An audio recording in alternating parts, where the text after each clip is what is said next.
నమస్తే, welcome to Akshita news. నేను తరంగిణి. ముందుగా బులెటిన్లో హెడ్లైన్స్ చూద్దాం.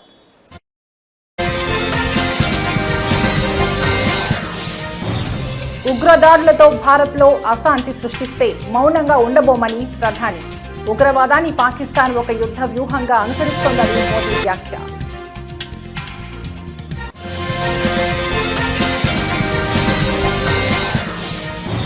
వైసీపీ మాజీ ఎమ్మెల్యే ఆర్కేపై సిఐడి కేసు నమోదు.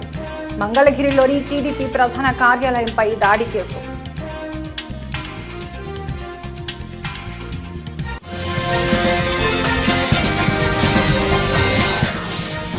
సినిమా హాళ్ల నిర్వహణపై పవన్ కీలక ప్రకటన. థియేటర్ల బంద్ వెనుక శక్తులపై విచారణకు ఆదేశించినా తేల్చాలి.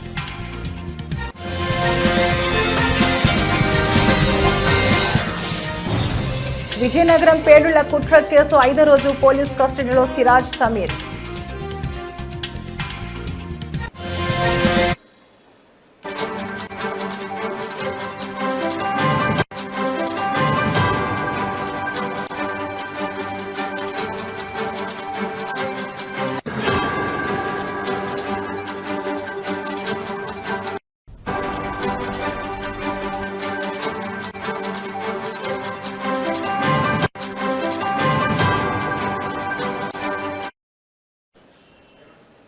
బ్రేకింగ్ న్యూస్ చూస్తున్నాం. దేశంలో ఉగ్రవాద దాడుల ద్వారా అశాంతి సృష్టించాలని చూస్తే సహించేది లేదని ప్రధానమంత్రి నరేంద్ర మోదీ పాకిస్తాన్ను హెచ్చరించారు. దేశ తొలి హోంమంత్రి సర్దార్ వల్లభాయ్ పటేల్ సూచనలను నాటి పాలకులు పెడచెవిన పెట్టడం వల్లే గత 76 ఏళ్లుగా దేశం ఉగ్రవాద సమస్యను ఎదుర్కొంటోందని ఆవేదన వ్యక్తం చేశారు.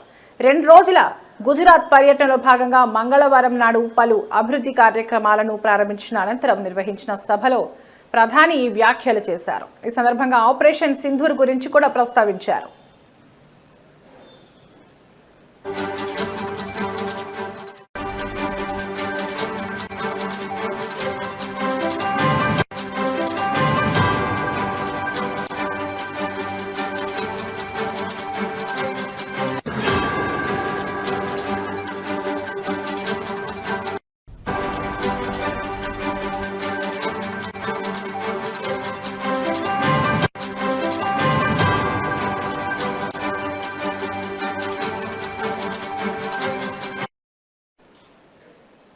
ఉగ్రవాదాన్ని పాకిస్తాన్ ఒక యుద్ధ తంత్రంగా మార్చుకుంది. దీనిని భారత్ సమర్థవంతంగా ఎదుర్కొంటోంది.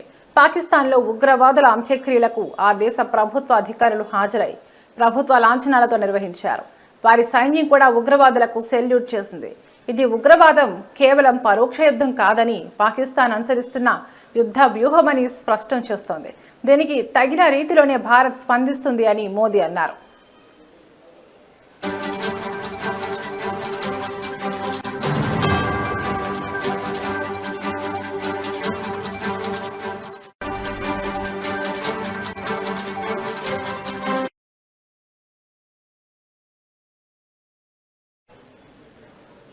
తాము శాంతినే కోరుకుంటామని, ఇతరులు కూడా శాంతియుతంగా ఉండాలని ఆకాంక్షిస్తామని, అయితే పరోక్ష యుద్ధంతో తమ సహనాన్ని పరీక్షిస్తే మాత్రం ఉపేక్షించేది లేదని తేల్చి చెప్పారు. 1947 నాటి దేశ విభజనను ప్రస్తావిస్తూ 1947లో దేశం 2గా చీలిన రోజే కశ్మీర్లో తొలి ఉగ్రదాడి జరిగింది. సాయుధ ముఠాల సాయంతో పాకిస్తాన్ కశ్మీర్లోని కొంత భాగాన్ని ఆక్రమించుకుంది.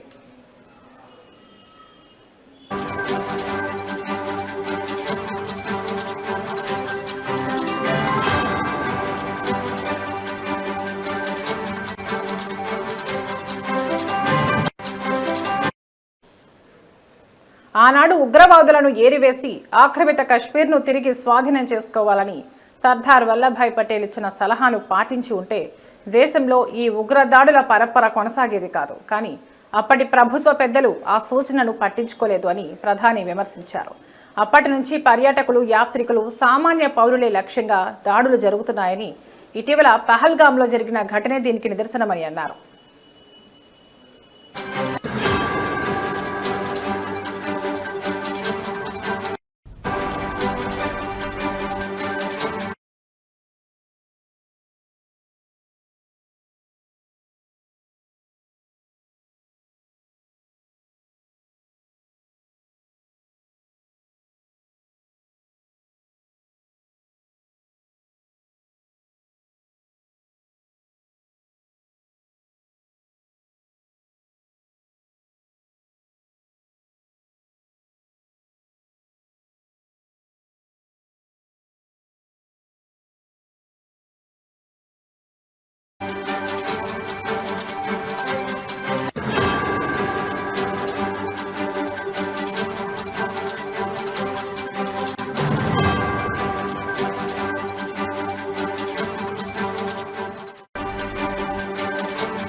బులెటిన్లో మరో బ్రేకింగ్ న్యూస్ చూస్తున్నాం. మంగళగిరి మాజీ ఎమ్మెల్యే వైసీపీ నేత ఆళ్ల రామకృష్ణారెడ్డిపై ఆంధ్రప్రదేశ్ సిఐడి అధికారులు కేసు నమోదు చేశారు.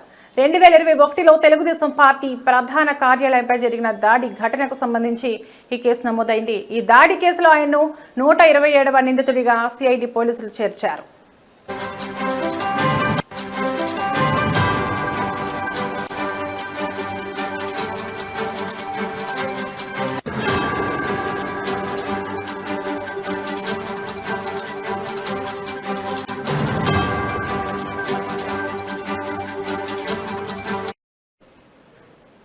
ఇక వివరాల్లోకి వెళితే గత వైసీపీ ప్రభుత్వ హయాంలో 2021 అక్టోబర్ 19న మంగళగిరిలోని టీడీపీ కేంద్ర కార్యాలయంపై కొందరు దుండగులు దాడికి పాల్పడ్డారు. ఈ ఘటన అప్పట్లో తీవ్ర కలకలం రేపింది. అయితే రాష్ట్రంలో ప్రభుత్వం మారిన తర్వాత ఈ దాడి కేసును కూటమి ప్రభుత్వం సిఐడికి అప్పగించింది. ఈ కేసు విచారణను సిఐడి వేగవంతం చేసింది. ఈ కేసులో ఇప్పటికే వైసీపీ మాజీ ఎంపీ నందిగం సురేష్ అరెస్ట్ అయ్యారు.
గత కొద్ది రోజులుగా టాలీవుడ్ సినిమా ఇండస్ట్రీలో సింగిల్ స్క్రీన్ థియేటర్ల నిర్వహణ విషయంలో వివాదం నెలకొన్న విషయం తెలిసిందే.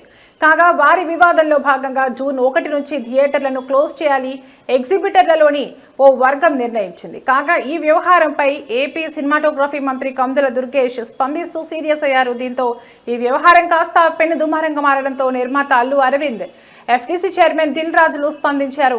కేవలం పవన్ కళ్యాణ్ హరిహర వీరమల్లు సినిమా సమయంలోనే థియేటర్ల బంద్కు పిలుపునివ్వడంపై మంత్రి అనుమానం వ్యక్తం చేశారు. అలాగే ఇందులో ఏదో కుట్ర కోణం ఉందని, ఈ వివాదం వెనుక ఉన్న వారెవరో తేల్చాలని హోంశాఖకు మంత్రి ఆదేశాలు జారీ చేసిన విషయం తెలిసిందే.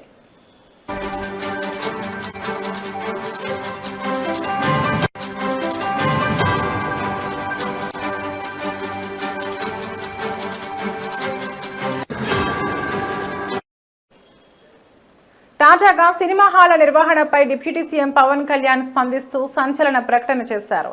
సినిమా హాల్స్ బంద్ నిర్ణయం వెనుక ఉన్న శక్తులేమిటో తేల్చాలని ఆదేశించారు. అలాగే ఈ కుట్ర వెనుక జనసేన నాయకులు ఉన్న చర్యలకు వెనకడుగు వేయవద్దని పవన్ కళ్యాణ్ తెలిపారు. అలాగే రాష్ట్రంలో సినిమా హాళ్ల నిర్వహణ పగడ్బందీగా ఉండాలని, థియేటర్లలో ఆహార పానీయాల నాణ్యత, ధరలపై నియంత్రణపై సినిమాటోగ్రఫీ శాఖ సమన్వయం చేస్తుందని డిప్యూటీ సీఎం ప్రకటించారు.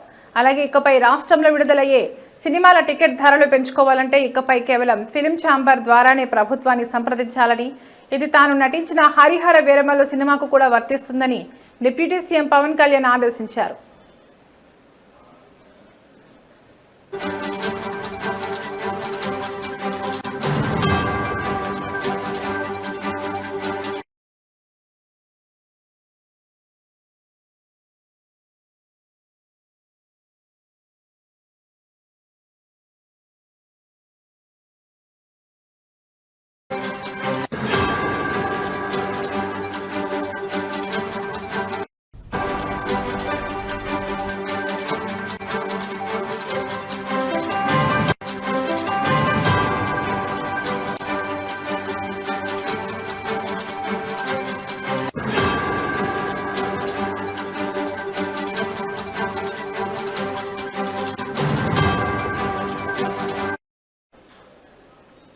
ఓబులాపురం అక్రమ మైనింగ్ కేసులో దోషిగా తేలిన గాలి జనార్దన్ రెడ్డిని హైదరాబాద్లోని చంచల్గూడ జైలు నుంచి బెంగళూరు నగరానికి తరలించారు.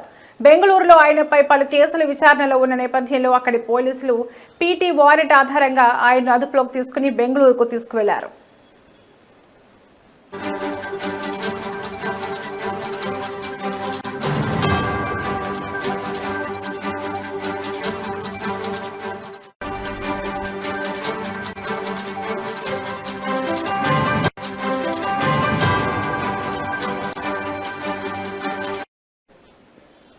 గాలి జనార్దన్ రెడ్డి ఓబుళాపురం మైనింగ్ అక్రమాలకు సంబంధించిన కేసులో శిక్ష పడడంతో కొంతకాలంగా చెంచల్గూడ కేంద్ర కారాగారంలో ఖైదీగా ఉంటున్నారు. అయితే కర్ణాటక రాష్ట్రంలోని బెంగళూరులో కూడా ఆయన పలు అభియోగాలను ఎదుర్కొంటున్నారు.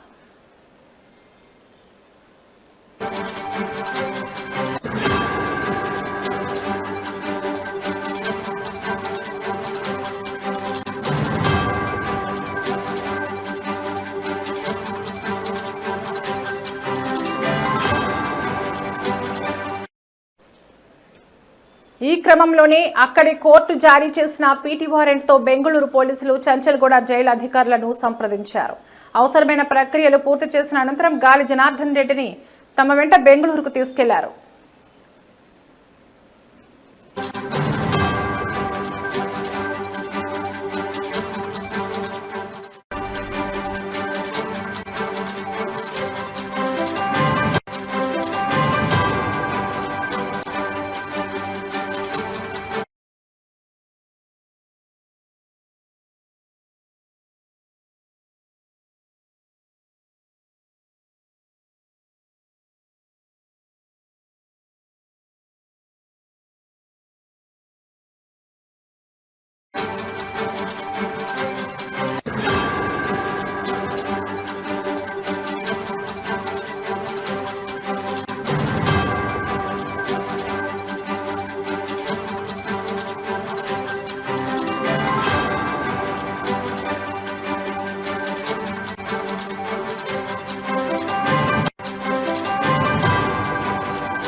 Breaking news. ఉగ్రవాదం పేలుళ్ల కుట్ర కేసులో విచారణ కొనసాగుతోంది. ఇవాళ 5వ రోజు పోలీస్ కస్టడీలో సిరాజ్ సమీర్ ను పోలీసులు విచారిస్తున్నారు. మరో 20 మంది సభ్యులు ఉన్నట్లు ధృవీకరించిన సిరాజ్ సమీర్ ఆ 20 మంది పేర్లు తెలిసినా వారు ఎక్కడున్నారనేది చెప్పడం లేదు. ఆ 20 మంది కోసం తెలంగాణ పోలీసులు వేట మొదలుపెట్టారు. సిరాజ్ అరెస్టు తర్వాత విజయనగరంలో అదృశ్యమైన వారు ఎవరు, హైదరాబాద్ లో సమీర్ ఇంట్లో సమావేశమైన వారు ఇప్పుడు ఎక్కడా అనే వివరాలను పోలీసులు సేకరిస్తున్నారు.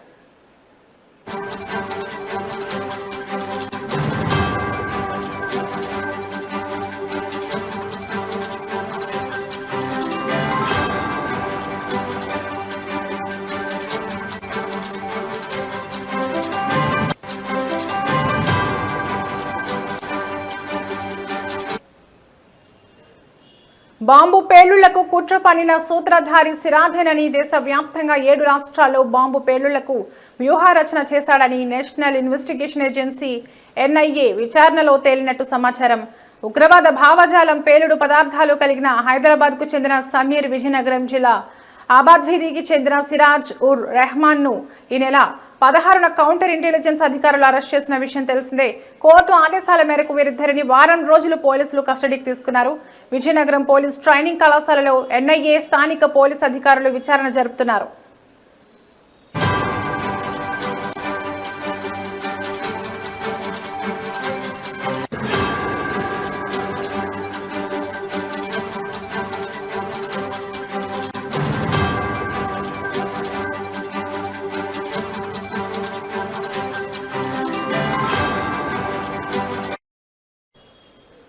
గత 3 రోజులుగా నోరు విప్పని సమీర్ సోమవారం పలు విషయాలు బహిర్గత చేసినట్లు సమాచారం. పేలుళ్లకు పథక రచన చేసింది సిరాజేనని చెప్పినట్లు తెలిసింది. అహీం గ్రూప్ కు అడ్మిన్ కూడా సిరాజ్ అని, అతనితో పాటు మరో 20 మంది క్రియాశీలక సభ్యులు ఉన్నారని చెప్పినట్లు సమాచారం. సౌదీలో పూర్తి స్థాయిలో శిక్షణ పొందిన సిరాజ్ హైదరాబాద్ లో ఉంటూ తరచూ సౌదీతో పాటు ఓమెన్ దేశాలకు వెళ్లినట్టు ఎన్ఐఏ గుర్తించింది. వరంగల్ కు చెందిన ఫర్హాన్, ఢిల్లీకి చెందిన బాదర్, సౌదీకి చెందిన ఇమ్రాన్ తో మిలాఖత్ అటు పాకిస్తాన్ కు చెందిన ఓ ముస్లిం సంస్థతో టైఅప్ అయినట్లు సమాచారం. అహీం గ్రూప్ ద్వారా ఆ సంస్థతో సిరాజ్ సంప్రదింపులు జరిపినట్లు తెలిసిందే.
నవభారత నిర్మాత జవహర్ లాల్ నెహ్రూ అని AICC member, PCC general secretary Mallipudi Sriramachandramurthy Kakinada city అధ్యక్షుడు చెక్క నూకరాజు పేర్కొన్నారు. కాకినాడ జిల్లాలో కాంగ్రెస్ కార్యాలయంలో మాజీ ప్రధాని నెహ్రూ 62వ వర్ధంతిని నిర్వహించారు. ఈ సందర్భంగా వారు మాట్లాడారు. 17 సంవత్సరాలు దేశ ప్రధానిగా ప్రజాస్వామ్య, లౌకిక, సామ్యవాద పరిరక్షణ కోసం నెహ్రూ కృషి చేశారన్నారు. నవభారత నిర్మాతగా, పంచశీల ప్రబోధకుడిగా, అలినోద్యమ పితామహుడిగా, పంచవర్ష ప్రణాళికల ప్రాణదాతగా చరిత్ర సృష్టించాడన్నారు.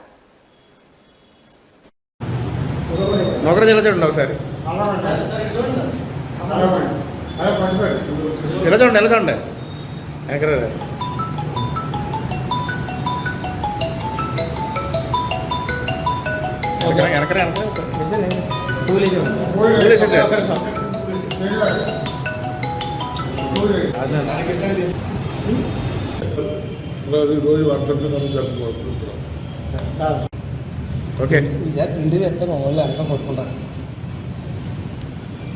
ఈరోజు శ్రీ జవహర్లాల్ నెహ్రూ గారి 61వ వర్ధంతి సందర్భంగా వారు మన దేశానికి చేసిన సేవలు గుర్తించుకోవాల్సింది ఎంతకైనా అవసరం. కాంగ్రెస్ పార్టీ స్వాతంత్ర యోధుడు మహాత్మా గాంధీ గారి ప్రియ శిష్యుడు చాచా నెహ్రూ గారు. చాచా నెహ్రూగా ఏపీ రాష్ట్ర మాజీ సీఎం వైఎస్ జగన్ గత ప్రభుత్వంలో ప్రవేశపెట్టిన ఇంటింటికి రేషన్ పథకాన్ని ఇప్పటి కూటమి ప్రభుత్వం నిర్వీర్యం చేసిందని డాక్టర్ బిఆర్ అంబేద్కర్ కోనసీమ జిల్లా ఎండియు వెహికల్ ఆపరేటర్స్ హెల్పర్స్ నిరసన తెలిపారు. ఇంటింటికి రేషన్ పథకం నిర్వీర్యం వల్ల ఆంధ్రప్రదేశ్ రాష్ట్రంలో సుమారు 9,600 కుటుంబాలు రోడ్డున పడ్డాయని ఆరోపించారు. ఈ కార్యక్రమానికి మద్దతుగా జిల్లా అధ్యక్షులు చిర్ల జగ్గిరెడ్డి పాల్గొన్నారు. అనంతరం ఎండియు వెహికల్ ఆపరేటర్స్ తో కలిసి అంబేద్కర్ కోనసీమ జిల్లా కలెక్టర్ వినతి పత్రం అందజేశారు.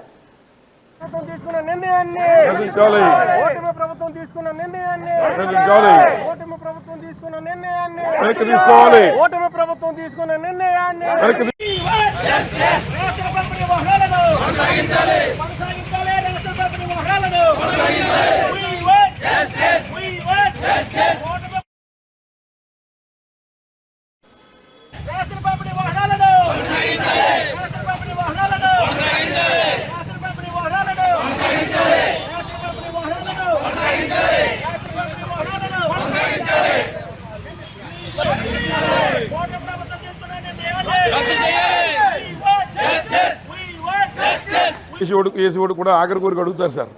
ఈ ప్రభుత్వంలో ఉరిశిక్ష చేసేవాడికి ఆఖరి కోరిక అడుగుతారు. అలాగే ఎండియూ డీలర్స్కి తగినంత సమయం ఇవ్వకుండా, సర్వీసెస్ బాగున్నాయని చేయకుండా శాంతియుతంగా వారి యొక్క విషయాన్ని మీ దృష్టిలో మీరు వింటారు కనుక మీకు ఇచ్చి వెళ్ళే విధంగా మొత్తం డీలర్స్ అందరూ వచ్చారు సార్.